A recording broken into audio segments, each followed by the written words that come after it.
All right, and we're live. Hey, I'm Bacon, and I'm here with Black Lodge Games. They have been so kind enough to give some of their time to discuss their new Kickstarter, BloodMoor, which goes live this Tuesday. Yep, that's June right. 2nd, June 3rd? June 3rd.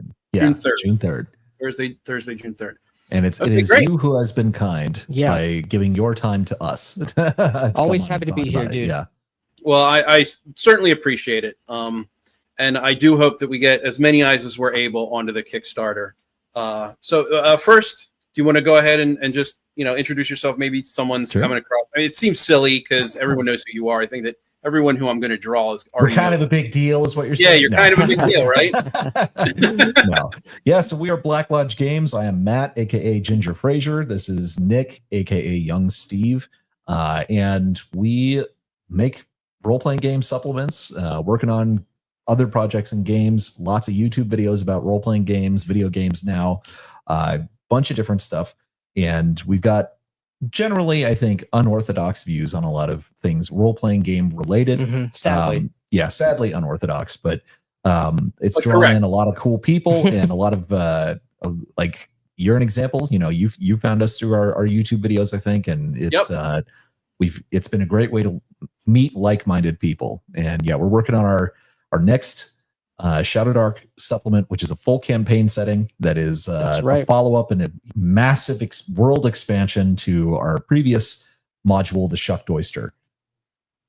So what a dumb question, but I'm going to ask it anyway.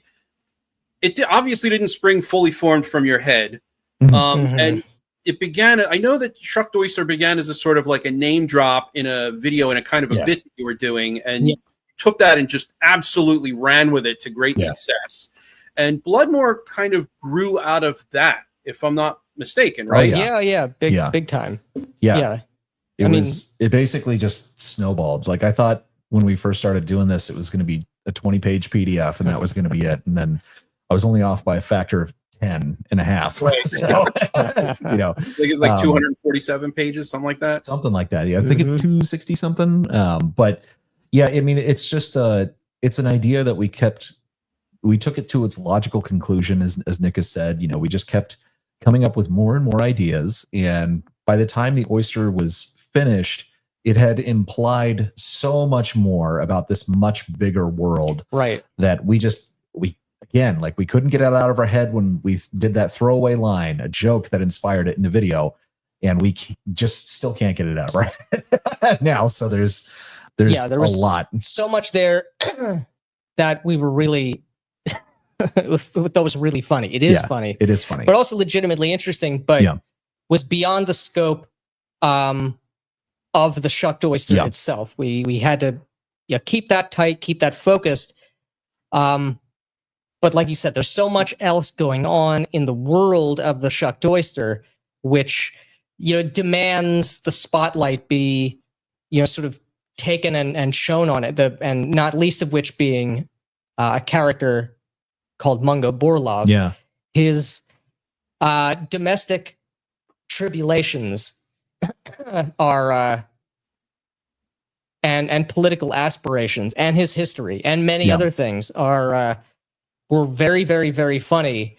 We mention in sort of continuing the adventures of the Shucked Oyster, some other stuff you can do with Mungo, but we really wanted to give Mungo his due. Yeah. And of course, Mungo being we've done the bit so many times. It's obvious he's a vampire. He's a vampire. Yeah. He's a Dracula. So if he's got these brides who are trying to wreck his shit, and he's trying to wrangle back control of his estate and his domain, and his vassals. Okay, well, what else does that imply? Well, obviously, there are a bunch of other freaks and monsters of archetypical aesthetic who are also involved in this sort of whirlwind political soap opera that likewise need to be expanded and expounded, which we've done here. Yeah, so the world of BloodMoor, basically, it's kind of like Monsterland. You get all your big fantasy trope, or excuse me, horror tropes in this fantasy world, where the world of Bloodmoor, this is like your Transylvania, it's vampire town. You know, it's that Transylvanian, Romanian kind of folklore and vibes, superstition. It's a big, open, bleak, forested area, mountainous, the giant, imposing vampire castle in the mountains. But there's another country to the north, northwest, I believe, that is called Fleischland, and this is sort of a Victorian horror, you know, body horror and Frankensteinian, Tesla coils, mad science. There we go, man. We've got Gorgavale to the south, which is more of like this kind of like heavy metal album cover land, you know, where blasted wasteland of magical disaster. It's like and strange arcane anomalies. Yeah, it's run by this absolutely batshit insane lich. He's got mummies working for him and stuff. Next to that is Wraithholm, which is more of like a dark Arthurian land that has a lot of kind of politics and intrigue to it.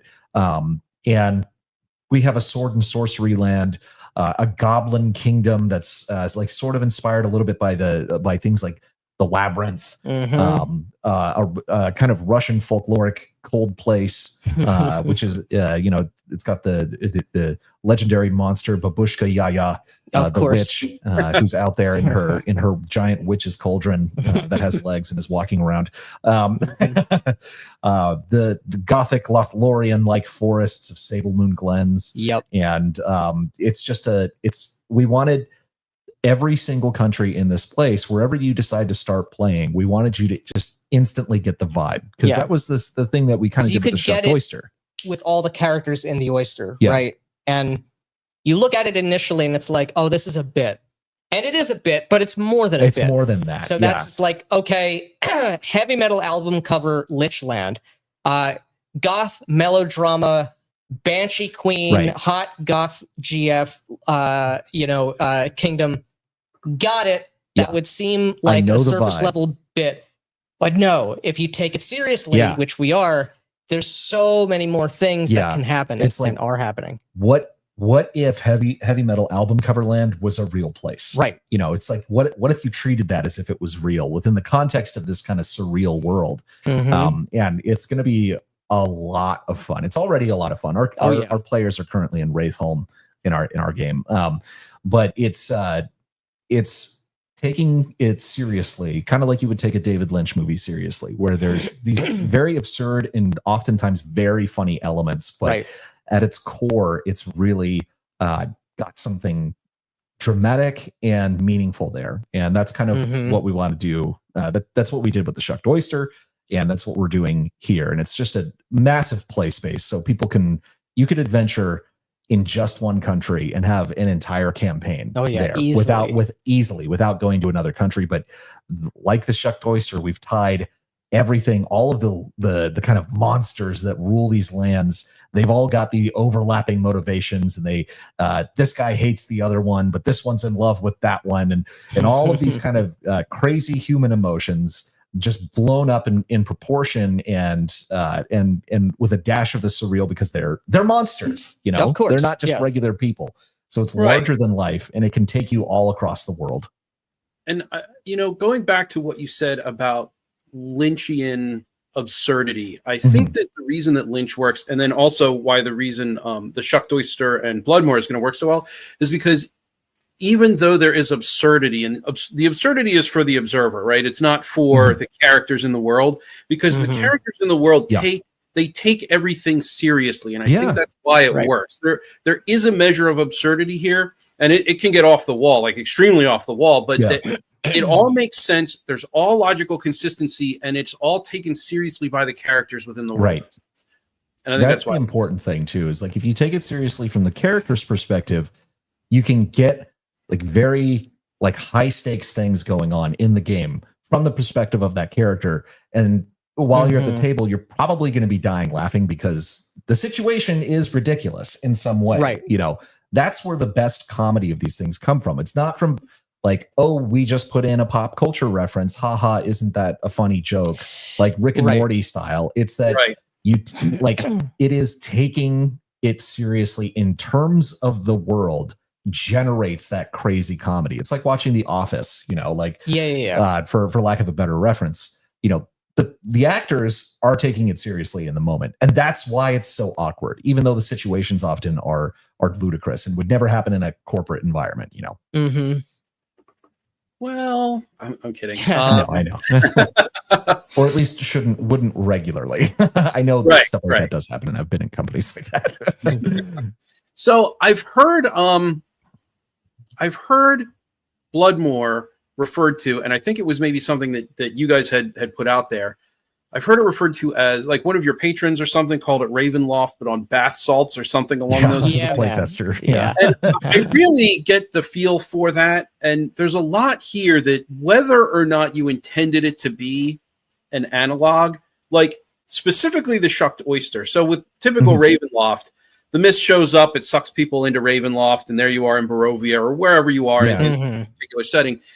Here it invades other, and this goes back to something that that's being asked in chat. So here it seems like, instead of the mist sort of whisking people away, it's kind of poking holes into other settings with the shucked oyster, because it can show up anywhere. You can pop it in, and I know that's more mechanically appropriate, because you want a sort of a plop in, right? You want to be able, you want anyone to be able to play with a shucked oyster and just go, here it is, drop it in, you're good to go.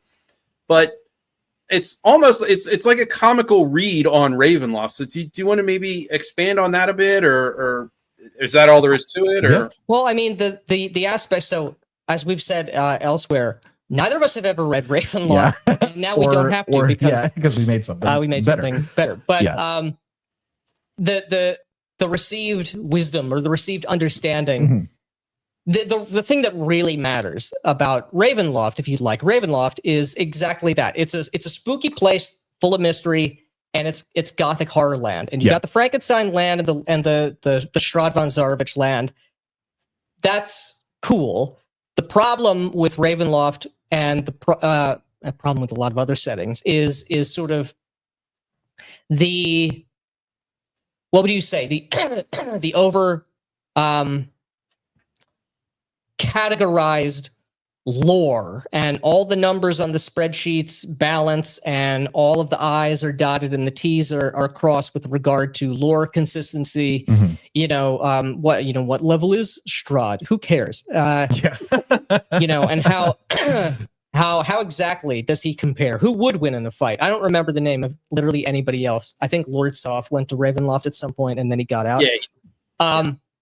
Whatever. The point is, and looping back to this topic of sincere absurdity, Lynchian, or with what we're trying to do, is, you're right. Absurdity is, certainly in a movie, in a Lynchian movie for the observer, the absurdity is something you can experience in a role-playing game. You can definitely, and you will experience it in the Shucked Oyster as well as in BloodMoor.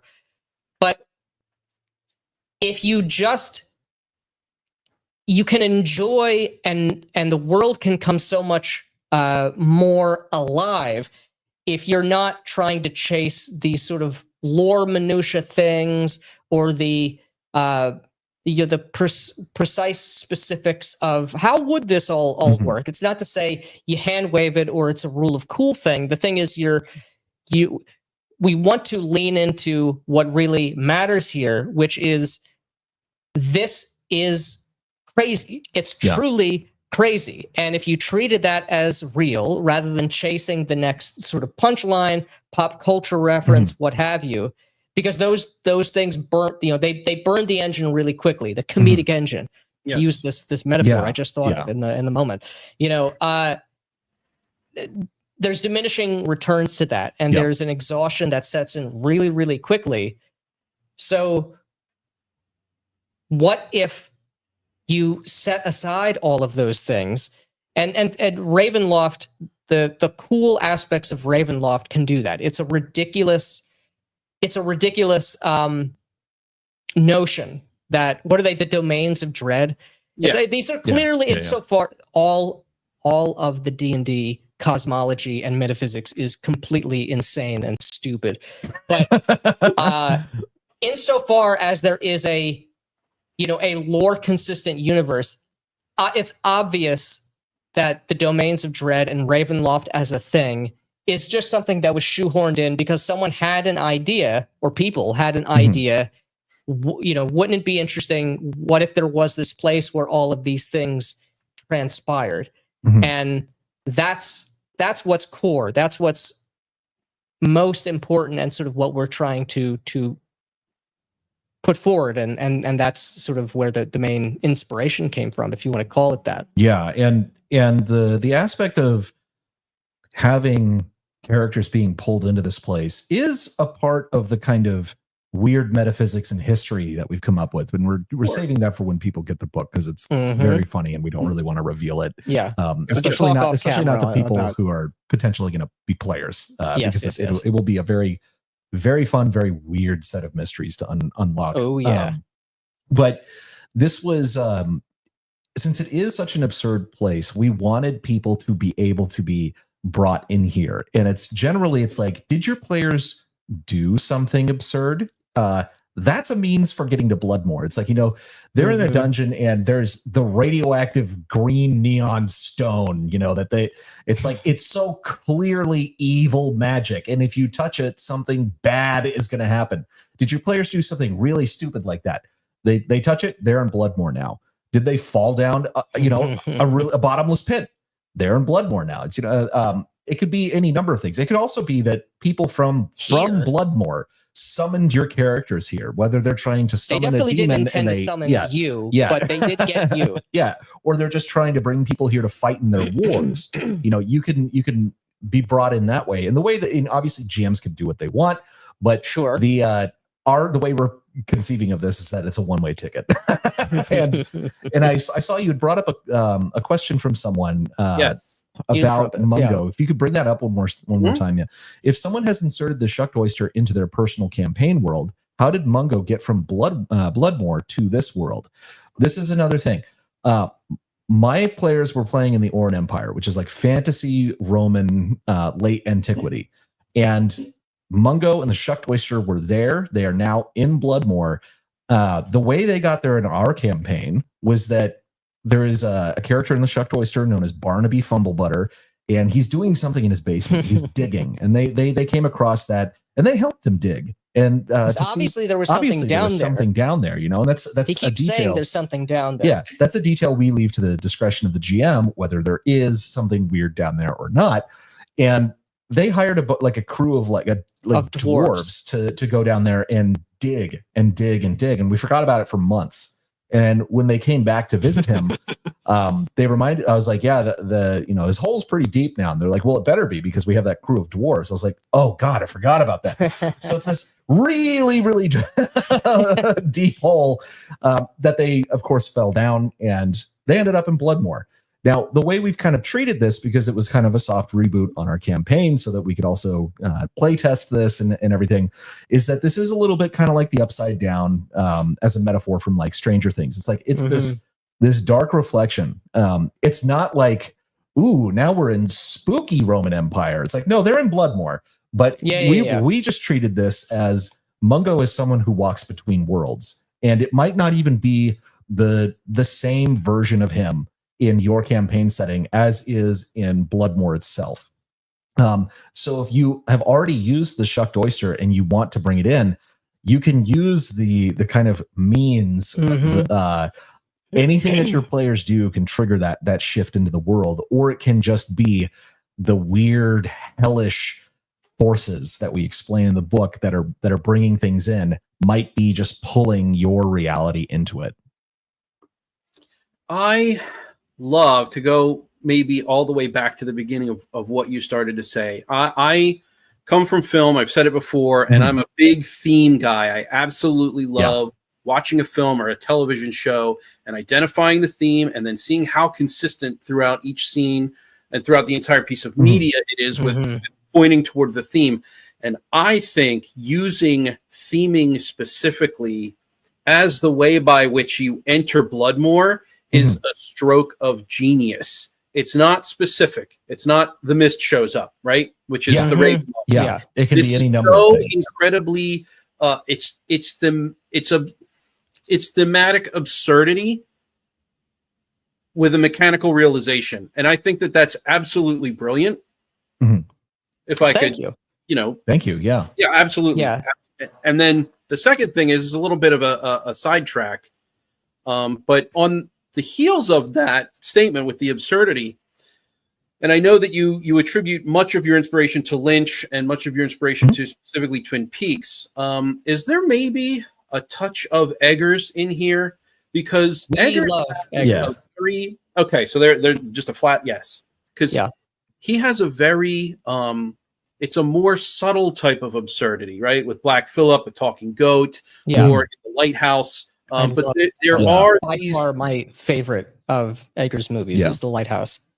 The Lighthouse is incredible. I actually have a Lighthouse shirt on right now. You can't see it. Nice. It says you're farming lobster, ain't ye? Yeah. But he really has these, they're just completely absurd elements to his films, but taken so viciously seriously within the context of the world he's created. It's the logic of dreams. That's what Eggers and Lynch have in getting common. at. Yeah, that's what they're really getting at. The sequences and I was not a huge fan of Nosferatu the movie. We've talked about this on our channel. Yeah, but the sequences where they go to Orlok's castle, though, oh my gosh, they're amazing because it is a living nightmare, and that is the sort of atmosphere that BloodMoor can and should have. This is why we say take it seriously, and you will have the haha, the kind of jokey stuff in it, but it can be such a dark place and such an interesting place. Yeah, it's Lynch and Eggers are. It might even be the case that sort of absurdity as a word isn't the accurate term, even though even we're the ones using it. But it's in some sense a truer kind of sincerity that shows through in what would be considered absurd, because you have the normie midwit dichotomy of what is absurdity and what is the how do you frame that? It's either cartoon land, switch your brain off, or it's sort of the dour overly used, also co-opted by midwits. Who said this? It's is it Arthur? Is it Clark Ashton Smith? The sufficiently advanced technology is indistinguishable from magic. It's just something that people don't understand. They don't understand where all the atoms are thematically, which is retarded. But and this is sort of mirrored. If I can make a tangent as briefly as I'm possible, I'm capable of doing. There's a similar kind of dichotomy out there in the more common understanding of what sincerity is or what realism is. Arthur C. Clarke. Arthur C. Clarke. Between you can either be, again, cartoon land, or to be realistic, you have to be everybody is absolutely miserable and nihilistic. And neither of these things are true. And so when you get at just pursuing thematics, not as a gimmick, not as a replacement for substance. It's not a style over substance thing. Actually, thematics are a legitimate and in some sense more fit to purpose vehicle for sincerity and something which is resonant. Yeah. If any of that made sense. Yeah, I completely agree with you. I think maybe the reason that I started using the term absurdity is because it's absurd to us. It's absurd to the viewer. But within the context of the world, this is how it is, and people treat it very seriously. Right. Like this guy. Yeah, but I mean, this guy here.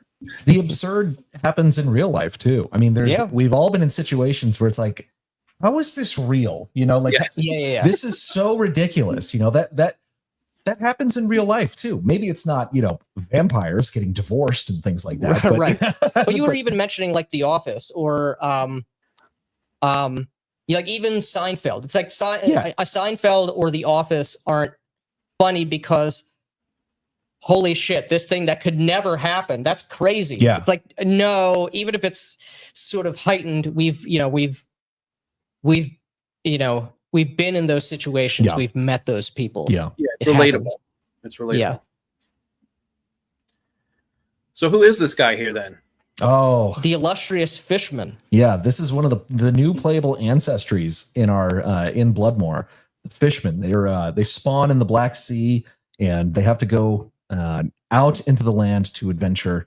Many of them, I mean, they can get on ships and stay, do things in But the Black Sea is quite dangerous, not least of which for the fishmen. For the fishmen, even though it is their home. And it is their ancestral spawning place. Yeah, indeed. But the Black Sea has a big problem. It's infested with infernal whales, and these whales are extremely aggressive. And this is part of the reason there's an organization of playable faction called the Whaling Guild that they make a lot of money hunting these whales and selling their whale oil because, of course, in BloodMoor, it's always nighttime. There's a little bit of a difference between night and night, but the it's sort of like daylight would be like if you've seen in TV when they shoot something, definitely shot it during the day, and then they put a blue filter over it, to make it look like night. That's what daylight is in the world of BloodMoor. Yep. So the Whaling Guild, they're slinging that whale oil, but they're after much different things, like the harpoon of destiny, something that they think that can finally bring an end to the menace of the infernal whales. Yep. But the fishmen, they have a special ability in that they can't drown. They can breathe underwater, and they're known, obviously, as you can see here, as the most beautiful people native to BloodMoor. The supple and scintillating scales, just beautiful. The color, the resplendent kaleidoscopic patterns. Yeah. That glimmer in the moonlight. Mm-hmm. Incredible. So how many ancestries are there in or is this not something that you want to disclose? Oh no, we can talk about it. We have five new ancestries. Five, but you can use all the ancestries from the core book, and if you're using third-party supplements as well, you can do that. You can do that as well, because again, your characters can come from anywhere. Nick's character is in my game right now is currently from Earth. A literal conquistador. Yeah, literal conquistador who got blasted with Aztec magic and has been sent to BloodMoor as a result. Awesome. And this is one of the ancestries here, yes? This is one, yeah. The Leech Man. The Leech Man, yeah. Yes. So, much more mysterious. Their origins are shrouded in slime and mystery. But they have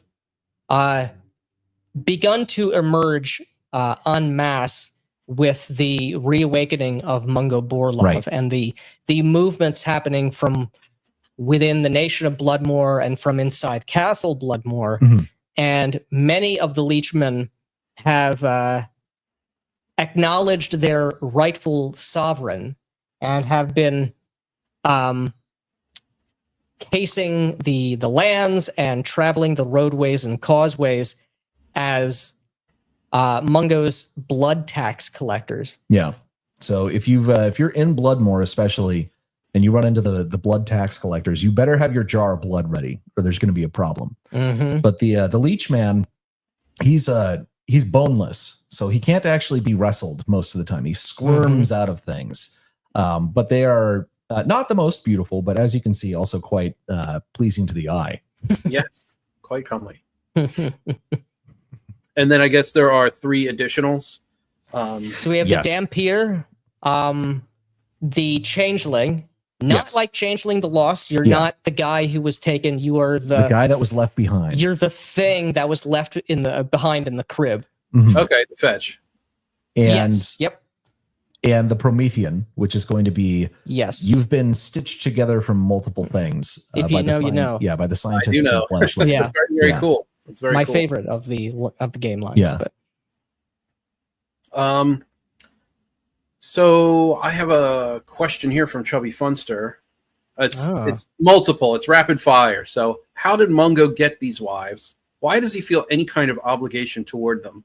What legal status could apply? Are they really just his enemies, and is he capable of love? Okay. These are all very interesting, very pertinent, good questions. So we'll go through one by one. How did Mungo get his wives? This is a very simple response, I think. Well, he found first the most beautiful, fiery woman, Belladonna Lamort, in all the land. And of course, he turned her into a vampire because he's like, I must have her. He was deeply, deeply in love with her because he is capable of love. But she was a handful, to say the least. And he was like, oh man, I've made such a mistake here. They did nothing but fight, you know. And so he was like, I got to do this again. I got to get the right one. So he goes out and he finds himself a second wife. You got to get the trap. Got to get the trap. Do it again. Yeah. Yeah. So he finds the, you know, the high necked, Victorian prim proper. This, of course, has lady also, of etiquette and right. Exactly. Someone who could bring some stability to the home. This, of course, didn't work out either. He's like, geez, you know, I got to do this right. You know, it's been hundreds and maybe thousands of years at this point. I just want to be married to these broads. Can't someone just make me feel young again? Can someone please make me feel young again? And so he found, and this was relatively recent, within the last couple hundred years before he went to sleep, so to speak. But he found just a beautiful, young, crazy woman who has completely ruined any semblance of peace that he could have had. And he's a traditionalist, so that's why he feels obligation. But not only does he feel the obligation, his marriage is enforced under monster law, which is the kind of pact of the ancients, the things that Hammurabi's law of titanic evil. You know, the ancient compacts. There are ways in which things are done here. Yeah. And there are rules, all right? Yeah, and obviously you're not going to break the rules. We're not animals. We're not animals. Yeah. We're monsters. Yeah, monsters, not animals. He's been working night and night to try and get this situation under control, find it out, because Mungo's very powerful. He's super old, but not only does he not want to, he's thinking to himself, I don't know if I can take a bad ruling here. Yeah. I don't know if my estate can afford it. The blood alimony I'm going to have to pay to these monsters is going to be tough. They have a couple hundred years lead building their case against them. They've got the best monster lawyers in all the land. So he's got to figure out a way to get out of this so that then he can kill them, conquer their lands, and reconquer everything that he lost while he was asleep. And so he's got a lot to deal with, and this is a big hook that we left within the shucked oyster for people to kind of go off on. And this is one that is present from the very outset, especially if you start in BloodMoor or you use the shucked oyster. This is an easy set of plot hooks to get involved in, because he's got to get out, and he's got. If you've played the shucked oyster, there may be a fourth woman involved that he's looking to get involved with. And that's regarding whether they are really his enemies. Yeah, they are. Yeah. However, if you, this is a broader, more or deeper and broader, more question about the world and about life itself.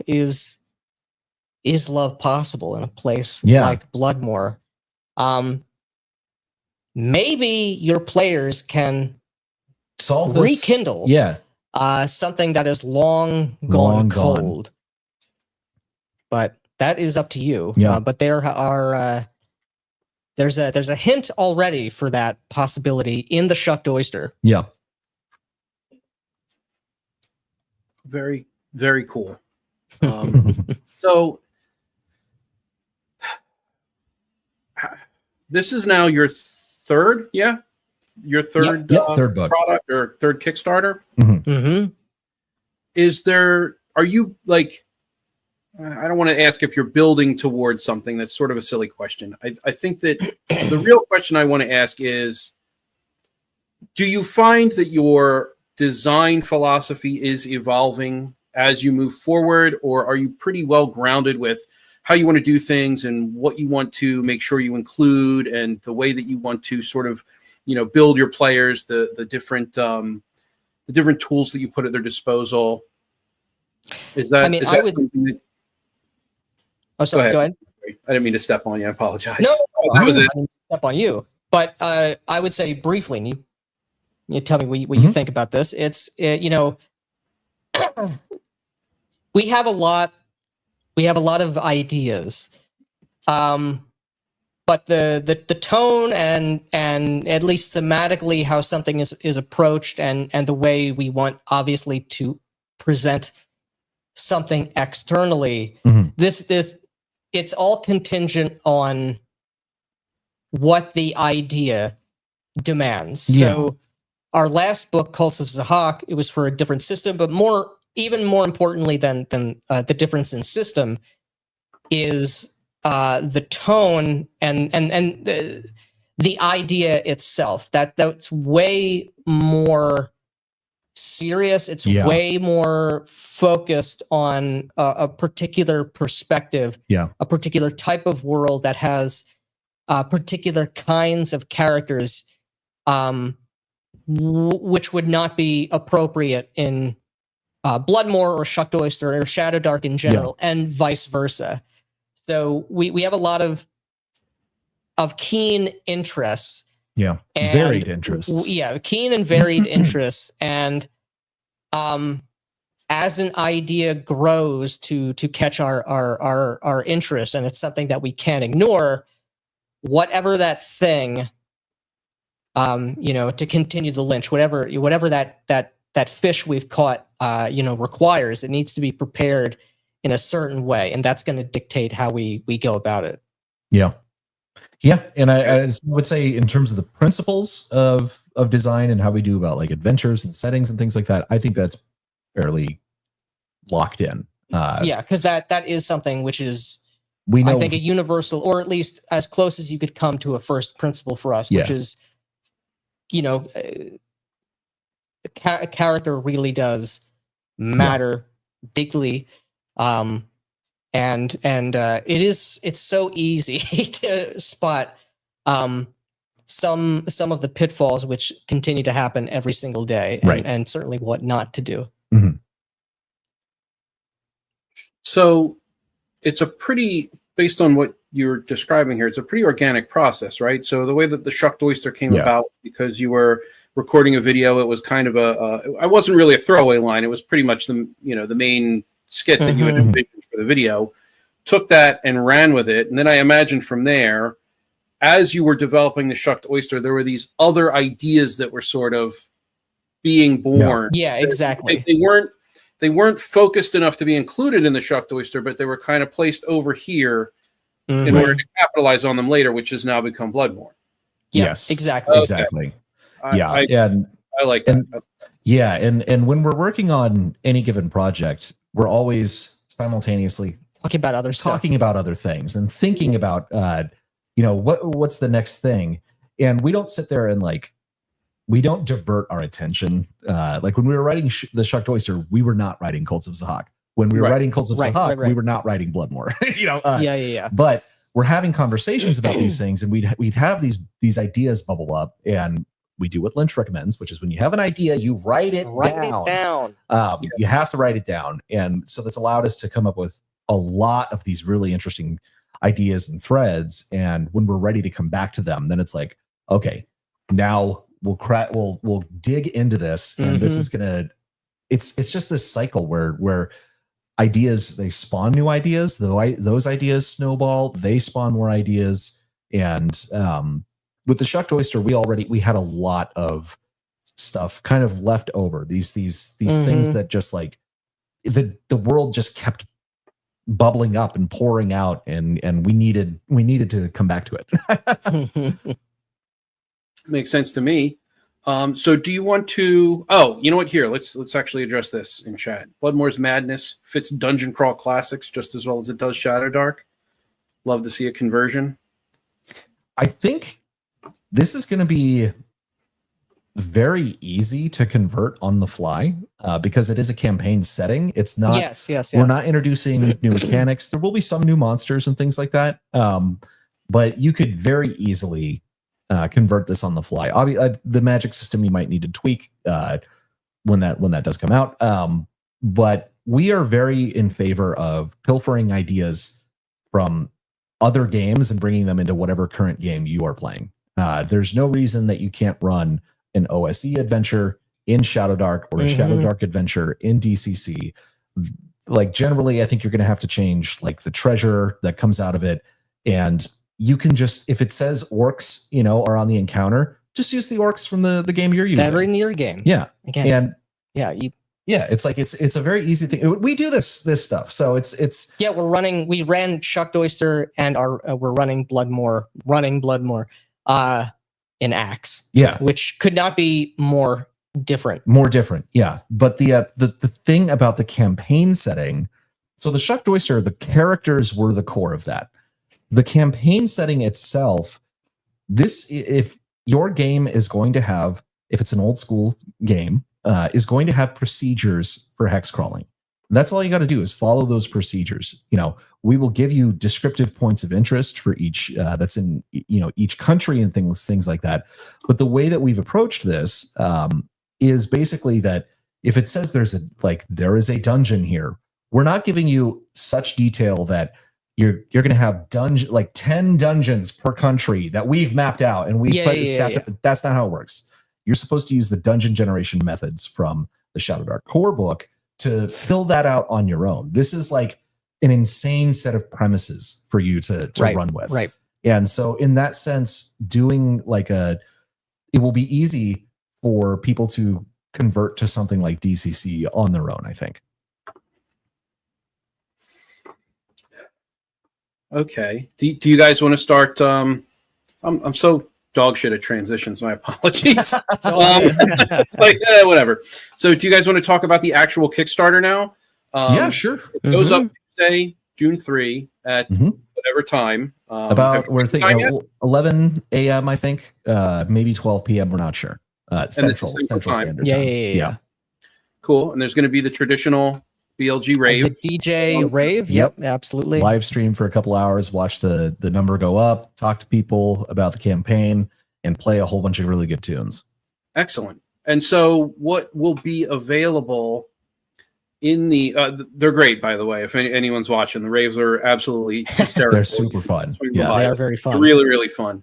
It usually goes on while I'm at work, but I'll stick it on in the background and just laugh and kind of bob my head as I listen. But what are the different reward tiers? Because this is now your third. Are people going to be able to gain access to the previous publications? Is there going to be a hardcover, collector's edition, et cetera, et cetera? Is that you want to go through that stuff? Yeah, so the core product here is this book that you've got up, which is kind of our premium hardcover. Sorry, my pooch is talking, I guess. But the premium hardcover, basically, we had been doing print on demand previously for the Shucked Oyster and for Cults of Zahak, which we just got approved for. And with this one, though, we wanted to have something. If you're going to use this as a world, the Game Master, you're going to be referencing stuff all the time. Right. And so we wanted to make sure that it had a sturdy binding, Smith's own. So this is not a glued binding. And it's going to be absolutely gorgeous. So we're doing a traditional offset print run for this. And it's going to be printed here in the United States of America, which is awesome. Excellent. Which is solving a lot of problems for us. And we found a great printer that we're working with. Yeah. And that is going to be the baseline product. You can get the lowest tier, I believe, is like $30, and that's the PDF for the campaign setting. Then you've got the book that you see here. Any physical good also will get the digital version with it. Yeah, any physical copy of anything will come with the PDF of that. Yeah, so we've got the hardcover is going to be like a la carte. You can get that on its own. As add-ons, you'll be able to order additional copies of the hardcover. And if you want to get the whole catalog like you've got here, we've got that as well. So we've got a digital version here where you can get the Shucked Oyster and Cults of Zahak with that as well if you missed those previously. And the two zines. Yeah, and the two zines. We have 2 additional adventures that we're making with this. So we have one that takes place in the body horror Frankenstein Land of Fleischland and one in Wraithholm. So one is more of a cloak and dagger, kind of get into the political schemes and make some enemies and make some friends. And the other one is bizarre, weird dungeon horror. and both of them are written in such a way that however they are interfaced with however it all shakes out, Yeah. are going to spawn more additional adventures. things in Yeah. the world. So neither of these are going to be a one and done Yeah. kind of thing. That's it. They're Nothing meant has to changed. they're meant to get your characters They're out. dungeons and plot generators. Yeah, they're Plot meant to hook get generators. you out in the world and getting involved and exploring something different. So they're not, like you said, it's like they're designed to be placed into a sandbox and then generate a bunch of stuff to happen in your campaign. Yep. So those are going to be between probably in the 30-ish pages range each. Those will be saddle stitch zines, just staple binding. Sure. So you can get those physically with the BloodMoor book, and it'll come with all the digital PDF stuff. And then if you want to get the physical books of the Shucked Oyster and Cults of Zahak, we do have an option for that as well, but those are print on demand products. Those are not going to be part of the offset print run. Because any book that you do as an offset print run is its own print run. Yeah. So it's like we'd be funding many print runs.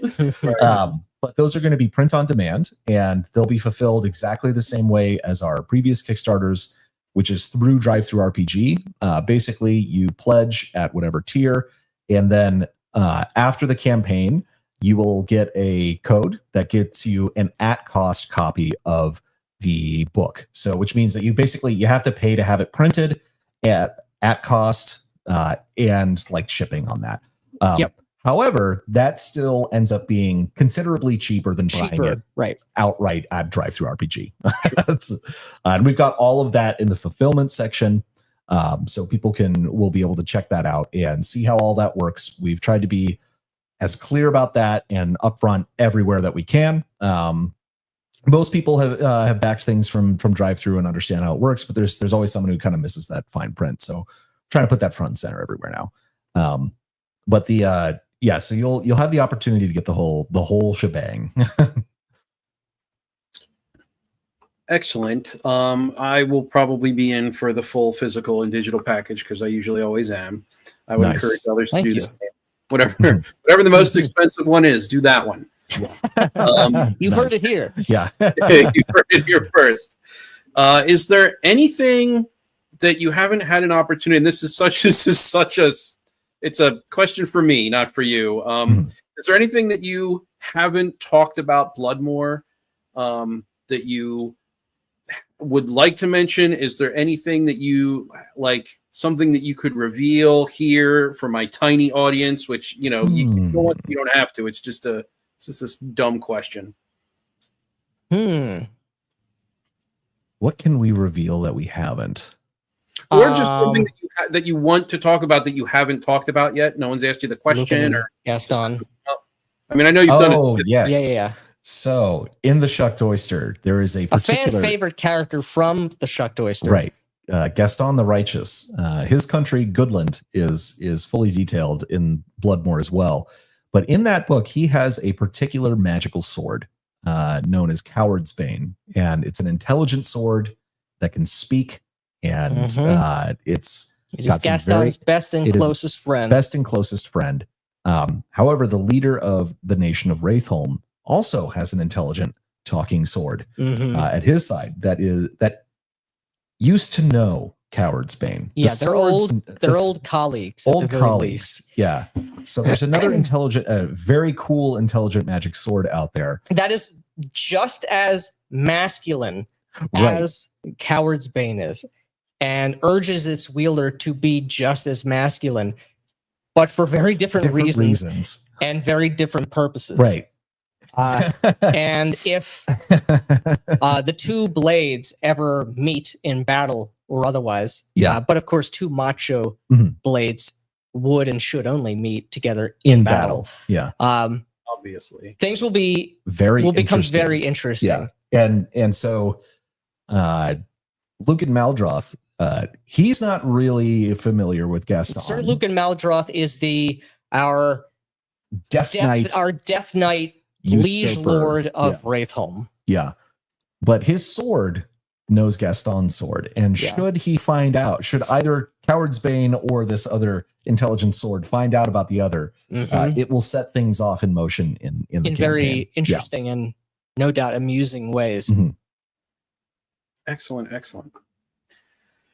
So I think I don't want to take up any more of your time. We're about 5 till 7:30. I know that you do have, and the topic came up in chat in about, what is it, a half an hour, an hour? About half you guys hour, are I going to think. be on Scooter for Mike's. Yeah. Yep. Okay. I'm going to be talking to him. Yes, I'll be there. I'll be watching in the chat. It'll be pretty fun. And damn, I lost it. What was no, here it is. Your Scooty nominee, which is one of. Oh, yes. Yeah, we were robbed at Scooter for Mike's awards. We did get nominated, which was an honor, but not as good of an honor as would have been winning the award. But the Shucked Oyster did get a nomination in his award show, and we have, of course, led with that on our Kickstarter page. Excellent. As you should. And you should beat them up a little bit when you get on the show tonight, because you. We will. Yeah. We'll be throwing down the gauntlet. When we have to be coming up soon in the next couple of months, next handful of months for the second annual Scooty Awards, right? I think it's at the end of the year. Is it at the end of the year? Okay. Yeah. All right. Well, got my vote. Scooties were rigged. Yeah. So true. All right, gentlemen. Well, thank you so much. Thank you, dude. Of course. Thank you, man. Of course. I'd like to have you on just to kind of shoot the shit sometime, just talk about man, and whatnot. And I know you're really very busy right now, but at some point we'll get you on. Thank you, man. Yeah, we'd love to come back. Awesome. So if you are interested, and you should be, in BloodMoor or the Shucked Oyster or the Cults of Zahak, you can follow the link in the description. If you want to see more of Black Lodge, their YouTube channel is in the description as well. Please do head on over. They have a ton of great vampire content. They have a ton of great live stream content. It's a real fun time every Thursday night at CST, I think. 8:30. 8:30. Okay. CST 8:30, which is 9:30 for me Eastern. So come on by, and I can't wait for this to go live on Kickstarter. I'm very excited to back it. Thank you. Thank you, dude. Really. You're very welcome. All right, everyone. Well, I'll talk to you later. I'll see you in the next one. And now they get to look at my dumb face.